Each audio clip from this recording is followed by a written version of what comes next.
अब हम लोग फोटो इलेक्ट्रिक इफेक्ट और वेव थ्योरी ऑफ लाइट पर चर्चा करें। ठीक है, इससे पहले हम लोग experimental study of photo electric effect उस पर चर्चा किए, सारा चीज उसका समझे, ऑब्जर्वेशन वगैरह सब कुछ। ठीक है, उस ऑब्जर्वेशंस वगैरह से ही रिलेटेड अभी का ये टॉपिक है। ठीक है, पिछले टॉपिक से एकदम पूरी तरीके से मिलता जुलता हुआ। क्या है एनसीईआरटी का topic number 11.5 photo electric effect and wave theory of light. ठीक है, थ्योरेटिकल चैप्टर है, बात करते हैं हम लोग इसमें। देखो क्या चीज है कि हम लोग का जो इस टॉपिक को पढ़ने का मकसद है वो सिर्फ इतना ही है, ये बताना हमारा मकसद है इस टॉपिक में कि जो लाइट होता है, बहुत सारे साइंटिस्ट का ये कहना था कि लाइट हमारा छोटा छोटा पार्टिकल का बना हुआ है। बहुत सारे साइंटिस्ट का कहना था कि लाइट जो है वो वेव नेचर का होता है, लाइट में वेव वाला गुण होता है। ठीक है, तो हम लोग अब ये देखने वाले हैं कि जो फोटो इलेक्ट्रिक इफेक्ट था, ठीक है, उस फोटो इलेक्ट्रिक इफेक्ट को दिखलाने में जो लाइट का वेव थ्योरी है वो किस तरीके से फेल कर गया था, बस यही समझना।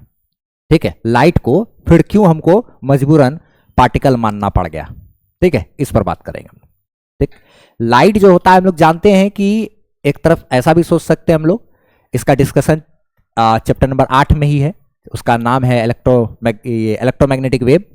उसमें बताया जाता है सारा चीज कि लाइट जो है हमारा एक वेव भी है ना, वेव के तरह भी काम करता। बहुत सारा लाइट फिनोमिना दिखाता है, बहुत सारा घटना ऐसा है जिसको हम लोग प्रूफ कर सकते हैं लाइट को वेव मानते हुए। उनमें से कुछ घटना का अगर बात करें तो उसका नाम एक होता है इंटरफेरेंस होता है। लाइट एक इंटरफेरेंस नाम का एक घटना करता है जिसके बारे में चैप्टर 10 में है।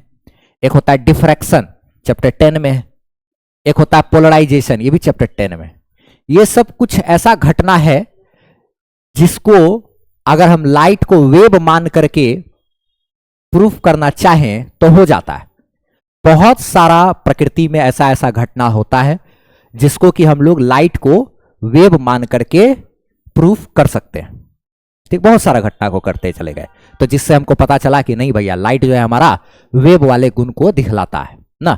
Light is also an electromagnetic wave, light एक इलेक्ट्रोमैग्नेटिक वेव भी है।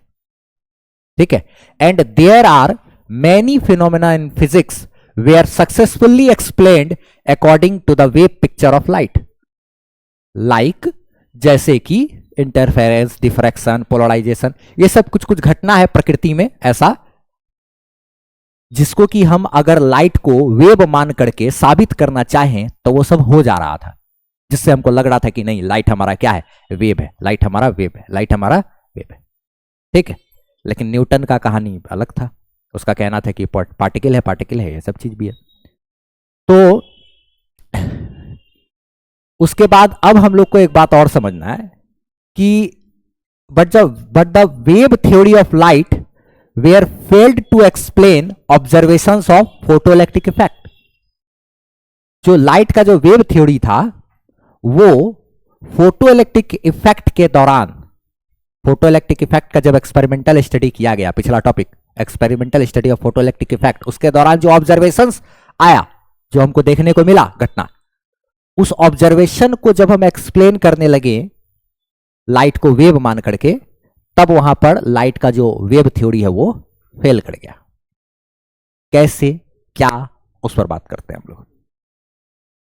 ठीक है, failure of wave theory of light to explain observation of photoelectric effect. Question पूछ सकता है ये चीज कि वेव थ्योरी ऑफ लाइट जो है वो किस प्रकार फोटोइलेक्ट्रिक इफेक्ट को एक्सप्लेन करने में फेल कर गया था, ये क्वेश्चन एक हो सकता है। ठीक है, तो इंपॉर्टेंट चीज हो गया ये।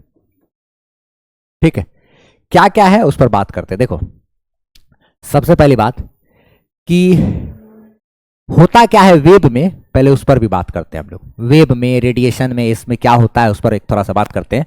वेव अगर होता लाइट तो उसके अकॉर्डिंग क्या होना चाहिए था कि अगर कोई मेटल है, ठीक है, मेटल सरफेस है, मेटल सरफेस पे अगर हम लाइट दिए, चाहे सबसे कम एनर्जी किसका है, जैसे रेड का है, ज्यादा है वायलेट का, मान लिया जाए इसका वर्क फंक्शन ग्रीन से मैच कर रहा है, वर्क फंक्शन किससे मैच कर रहा है, ग्रीन, लेकिन हम रेड कलर का इस पे फोटोन गिरा रहे हैं।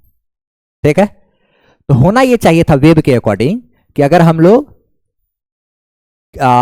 रेड कलर का फोटोन गिराए, रेड कलर का फोटोन गिराए और इंटेंसिटी खूब बढ़ा लिए, मतलब बहुत ज्यादा रोशनी दिए, तो होना यह चाहिए था कि एक इलेक्ट्रॉन क्या करता कि थोड़ा देर रुकता, उसको जो मिल रहा है इंटेंसिटी और बढ़ा रहे हैं, तो धीरे धीरे ज्यादा इंटेंसिटी बढ़ाने से इलेक्ट्रॉन को ज्यादा एनर्जी मिलना चाहिए था और फिर वो बाहर निकल जाता है। जैसा कि हीट में होता है, अगर किसी मेटल को गर्म करेंगे, थोड़ा सा हीट दिए नहीं निकला, थोड़ा और हीट दिए, थोड़ा और ज्यादा हीट दे दिए, तब तो निकलेगा ना। तो वहां पे क्या किया हम लोग, हीट का इंटेंसिटी को बढ़ाए, है ना। यहां पे भी लाइट के इंटेंसिटी को बढ़ाने से ऐसा होना चाहिए था। अगर ऐसा हो जाता, लाइट का इंटेंसिटी को बढ़ाने से ऐसा हो जाता, तब कहते कि ठीक है भाई, वेव के हिसाब से भी काम कर रहा है, वेव के अकॉर्डिंग ऐसा होना चाहिए था।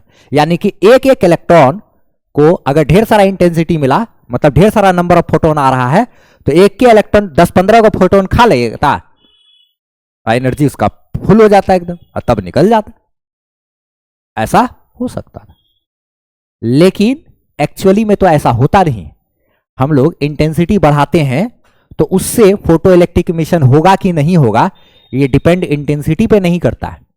फोटो इलेक्ट्रिक इमिशन का घटना होगा कि नहीं होगा ना, ये इंटेंसिटी पे नहीं निर्भर करता, ये फ्रीक्वेंसी पे निर्भर करता है ना। यानी अगर अगर अगर कम फ्रीक्वेंसी वाला, कम एनर्जी वाला लाइट गिराए, फोटोन गिराए, और अगर हम चाहे कितना भी इंटेंसिटी बढ़ा ले, उससे फर्क नहीं पड़ेगा। वेव में ऐसा होता है कि अगर वेव का ना इंटेंसिटी ज्यादा है, माने वेव का एम्पलीट्यूड ज्यादा होता है, जैसे ऐसे चलता है ना वेव, तो उसमें ये जो उठेगा ना, ये जितना ज्यादा उठता है वेव, उसका एम्पलीट्यूड बोलते हैं। इंटेंसिटी ज्यादा माने एम्पलीट्यूड ज्यादा, एम्पलीट्यूड ज्यादा माने लाइट के पास एनर्जी ज्यादा हो गया, वेव के पास एनर्जी ज्यादा। कोई भी वेव का इंटेंसिटी ज्यादा होने का मतलब होता है, इंटेंस होने का मतलब उसका एम्पलीट्यूड ज्यादा होगा, ये ज्यादा उठेगा, ठीक है।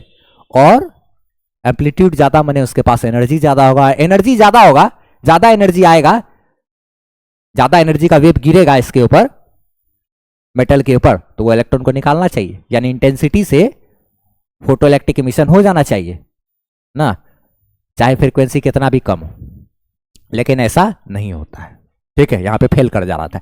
According to wave theory of light, phenomena of photo electric effect should depend on intensity of light no matter what is the frequency, but in actual it depends on frequency not on intensity ना। Photo electric emission जो है वो कम भी frequency के लिए ज्यादा intensity पर हो जाना चाहिए था, लेकिन एक्चुअल में ऐसा नहीं होता है। इंटेंसिटी पर नहीं डिपेंड करता फोटो इलेक्ट्रिक इफेक्ट का घटना होगा या नहीं होगा, यह बात हमारा फ्रीक्वेंसी पे डिपेंड करता है, इंटेंसिटी पे डिपेंड नहीं करता है, ठीक है। और एक बात, लाइट के वेव थ्योरी के हिसाब से कोई थ्रेशोल्ड फ्रीक्वेंसी एग्जिस्ट नहीं करना चाहिए था। लाइट के क्या वेव पिक्चर के हिसाब से कोई भी थ्रेशोल्ड फ्रीक्वेंसी नाम का कोई चीज नहीं होना चाहिए था, क्योंकि उसमें ऐसा नहीं कि ना इस मिनिमम इस फ्रीक्वेंसी का लाइट, इससे ज्यादा फ्रीक्वेंसी का लाइट करेंगे तब भी होगा, इससे कम फ्रीक्वेंसी का करेंगे तो नहीं होगा। क्योंकि वेव का सोच तो ये था ना कि अगर कम फ्रीक्वेंसी है ना तो हम इंटेंसिटी बढ़ा देते हैं, लो ढेरी रोशनी दे दिए, जैसे रेड कलर का है, इसका ग्रीन से मैच कर रहा है, इसका जो वर्क फंक्शन है वो ग्रीन से के थ्रेशोल्ड एनर्जी के बराबर, ग्रीन के एनर्जी के बराबर। हम रेड कलर का गिरा दिए और नंबर ऑफ फोटोन बढ़ा दिए, नंबर ऑफ लाइट यानी इंटेंसिटी बढ़ा दिए, तो भी हो जाना चाहिए था। फ्रीक्वेंसी, थ्रेशोल्ड फ्रीक्वेंसी नाम का कोई चीज नहीं होना चाहिए था कि इस फ्रीक्वेंसी से ऊपर का गिराएंगे तो होगा, इस फ्रीक्वेंसी से नीचे से करेंगे तो नहीं। कम फ्रीक्वेंसी है तो कोई बात नहीं, आप रोशनी और बढ़ा दीजिए, काम बन जाएगा आपका। यह होना चाहिए था। कट ऑफ फ्रीक्वेंसी यानी कि थ्रेशोल्ड फ्रीक्वेंसी नाम का कोई चीज एग्जिस्ट नहीं करना चाहिए था वेव थ्योरी के हिसाब से, लेकिन ऐसा नहीं होता। According to wave theory of light, there should not exist any threshold frequency, but in actual it exist. Light के वेव पिक्चर के अकॉर्डिंग कोई भी थ्रेशोल्ड फ्रीक्वेंसी नाम का चीज एग्जिस्ट नहीं करना चाहिए था, लेकिन एक्चुअल में वो एग्जिस्ट करता है। सारा एनसीईआरटी का लाइन है, ये सब जितना बात है, इसलिए एकदम ऑथेंटिक हो गया। अगला बात एक चीज और, क्या चीज है कि according to wave theory of light, kinetic energy of ejected electrons should depend on intensity of light because more intensity in wave means more amplitude and hence more energy. क्या बात कर रहे हैं? जैसे कि कोई इलेक्ट्रॉन जब निकलता है मेटल से जब कोई इलेक्ट्रॉन बाहर निकलता है तो उसका जो काइनेटिक एनर्जी होता है वो लाइट के वेव थ्योरी के हिसाब से डिपेंड करना चाहिए था लाइट के इंटेंसिटी पे, क्योंकि वेव में ऐसा होता है कि अगर आप इंटेंसिटी बढ़ाते हैं तो उसका वेव का एम्पलीट्यूड बढ़ेगा, माने वेव का एनर्जी बढ़ता है। तो वेव का एनर्जी अगर ज्यादा है तो जब इलेक्ट्रॉन निकलेगा तो वो ज्यादा एनर्जी से निकलेगा, ज्यादा काइनेटिक एनर्जी से निकलेगा। तो यानी कि जो काइनेटिक एनर्जी है इलेक्ट्रॉन का वो निर्भर करना चाहिए था इंटेंसिटी पे। काइनेटिक एनर्जी इलेक्ट्रॉन का इंटेंसिटी पे निर्भर करना चाहिए, जबकि उस पर निर्भर नहीं करता है। वो निर्भर करता है किस पे? तो निर्भर करता है फ्रीक्वेंसी पे। जितना ज्यादा फ्रीक्वेंसी का गिराएंगे उतना अच्छा। ब्लू के बजाय इंडिगो गिराएंगे तो और तेजी से इलेक्ट्रॉन निकलेगा, इंडिगो के बजाय वायलेट गिराएंगे तो और ज्यादा तेजी से इलेक्ट्रॉन निकलेगा। फ्रीक्वेंसी पे निर्भर कर रहा था। लेकिन हम क्या कहते हैं, मान लीजिए ब्लू कलर का गिराए और ढेर सारा लाइट गिरा रहे हैं, इंटेंसिटी खूब रखे हैं, तब जो इलेक्ट्रॉन का स्पीड होगा उसके तुलना में इंडिगो का अगर जरा सा भी लाइट गिराते हैं तब जो इलेक्ट्रॉन निकलेगा उसका रफ्तार ज्यादा रहता है। अगर हम ब्लू कलर का लाइट गिरा रहे हैं और खूब रोशनी बढ़ाए हुए तब भी जो हर इलेक्ट्रॉन निकलेगा उसका काइनेटिक एनर्जी मान लिया जाए 5 जूल। लेकिन जब वायलेट कलर का गिराएंगे और रोशनी कमो रखेंगे तो हर फोटोन जब निकलेगा तो उसका जो काइनेटिक एनर्जी होगा वो मान लिया जाए 8 जूल। तो यानी कि फ्रीक्वेंसी पे ही निर्भर करता है, इंटेंसिटी पे निर्भर नहीं करता। लेकिन लाइट के वेव थ्योरी के अनुसार इजेक्टेड इलेक्ट्रॉन का काइनेटिक एनर्जी हमारा इंटेंसिटी पे निर्भर करना चाहिए था। यहां पर भी फेल कर रहा है। According to wave theory of light, the kinetic energy of ejected electron should depend on intensity of light because more intensity in wave means more amplitude and hence more energy, but in actual the kinetic energy of ejected electrons depend on frequency of light not on intensity of light। ना ज्यादा intensity माने ज्यादा energy, तो ज्यादा kinetic energy से electron को बाहर निकलना चाहिए था, लेकिन ज्यादा काइनेटिक एनर्जी से इलेक्ट्रॉन नहीं निकलता, इंटेंसिटी पे निर्भर नहीं करता है। ठीक है, वो सिर्फ और सिर्फ फ्रीक्वेंसी पर निर्भर करता है। लास्ट एक बात और, क्या होना चाहिए था कि मेटल सरफेस का जो इलेक्ट्रॉन है वो जब उसके ऊपर हम लाइट गिराएंगे तो मान लिया जाए एक बार में कम अगर रोशनी है, ठीक है, तो अगर हम गिराए, ठीक, तो गिराने के बाद इलेक्ट्रॉन को अगर सफिशियंट एनर्जी नहीं मिला तो थोड़ा देर रुकेगा और 2 गो 4 गो 5 गो 6 गो खाते खाते खाते खाते खाते खाते जब उसका एनर्जी हो जाएगा तब वो निकल जाएगा। जैसे कि हीट में होता है ना, देंगे हीट तो क्या होगा, थोड़ा देर तक गर्म होगा, होते होते होते होते होते होते होते होते जब पूरा गर्म हो जाएगा तब निकलेगा इलेक्ट्रॉन। यानी कि एक टाइम लगना चाहिए था, एक टाइम होना चाहिए था, एक टाइम गैप होना चाहिए था। फोटोन के गिरने और इलेक्ट्रॉन के निकलने में एक टाइम का गैप होना चाहिए था। चारों ऑब्जर्वेशन का यहां फेल्योर है। ठीक है, टाइम गैप होना चाहिए था लेकिन टाइम गैप नहीं होता है। चाहे कितना भी कम रोशनी रहे लेकिन अगर सफिशिएंट एनर्जी वाला फोटोन गिराएंगे तो तुरंत इलेक्ट्रॉन निकलेगा। इंटेंसिटी कम रहने से कोई लेना देना नहीं। According to wave theory of light there must be a time lag between incidence of light and ejection of electron. Light के गिरने और इलेक्ट्रॉन के निकलने के बीच में कुछ समय का गैप होना चाहिए था, but in actual there is no time lag between incidence of light and ejection of electron. लेकिन एक्चुअल में कोई समय का गैप नहीं होता। टाइम लैग का मतलब गैप होना एक तरह का ना, आगे पीछे होना ना, फोटोन के गिरने और इलेक्ट्रॉन के निकलने के बीच समय का गैप होना चाहिए था, लेकिन ऐसा नहीं होता है। तो ये हमारा failure of wave theory of light का जो फेल्योर हो गया। लाइट को अगर हम वेव मान करके फोटोइलेक्ट्रिक इफेक्ट में जो भी ऑब्जर्वेशंस होता है उसको अगर हम एक्सप्लेन करने का कोशिश करेंगे तो यहाँ पर लाइट हमारा फेल कर जाता है ये सब चीज से। तो ये भी एग्जाम में पूछने वाला चीज हो गया। ठीक है, ये हमारा failure of wave theory of light यहां से आता है।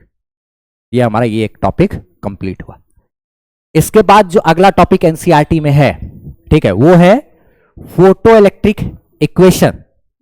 जो हम लोग को इसके बाद का टॉपिक पढ़ना है, photo electric Einstein's photo electric equation, energy quantum of radiation. ठीक है, ये हम लोग अगले टॉपिक में करेंगे।